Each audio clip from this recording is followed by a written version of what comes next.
গোপালগঞ্জে পুলিশের গাড়িতে হামলা ও অগ্নিসংযোগের ঘটনায় মামলা, আসামি প্রায় 580 জনের মতো। গোপালগঞ্জ জাতীয় নাগরিক পার্টি এনসিপির জুলাই পদযাত্রাকে ঘিরে পুলিশের উপর হামলা, গাড়িতে ভাঙচুর, অগ্নিসংযোগের ঘটনা ঘটায় নিষিদ্ধ ঘোষিত ছাত্রলীগের সভাপতি নিউটন মোল্লা ও সাধারণ সম্পাদক আতাউর রহমান সহ 75 জনের নামে উল্লেখ করে মামলা করা হয়েছে। মামলায় অজ্ঞাতনামা দেখানো হয়েছে আরও প্রায় 600-700 জন।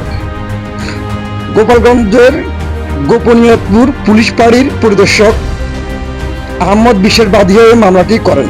সদর থানার ভারপ্রাপ্ত কর্মকর্তা ওসি মীর মোহাম্মদ জাহিদুর রহমান আজ শুক্রবার বেলা 3টার দিকে মামলা বিষয়টি নিশ্চিত করেন।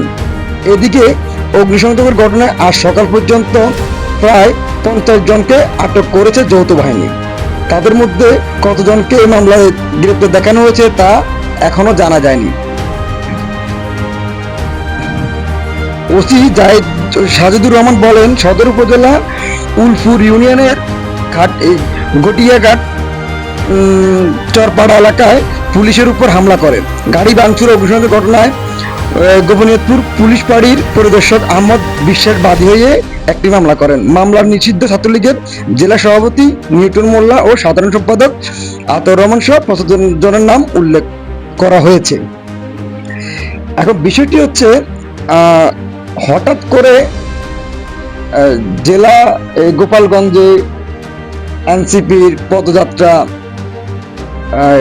করলো, তারা আগে থেকে উস্কানি দিচ্ছে, বিভিন্ন রকম ফেসবুকে পোস্ট করতেছে,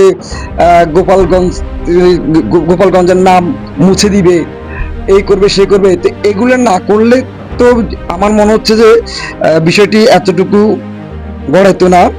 কারণ গোপালগঞ্জে বঙ্গবন্ধুর জন্ম, বঙ্গবন্ধুর মাজার, সবকিছু তো গোপালগঞ্জকে ঘিরে। তাহলে উস্কানি দেওয়ারও অনেক বিষয় থাকে, লিমিট থাকে। আমার মনে হচ্ছে জাতীয় নাগরিক পার্টি এনসিপি ওনারাও একটু হয়তো বেশি উস্কানি দিয়ে ফেলছে। আর তাছাড়া গোপালগঞ্জের যে জেলার লোকজন আছেন তারাও কিন্তু সোশ্যাল মিডিয়াতে প্রতিনিয়ত আপডেট দিয়ে যাচ্ছে, তারা সেটা প্রতিহত করবে, তো করেছে। দর্শক, আপনারা বিষয়গুলো কিভাবে দেখছেন কমেন্ট বক্সে জানাবেন, সেই সাথে আমাদের চ্যানেলটি সাবস্ক্রাইব করে পাশে থাকবেন।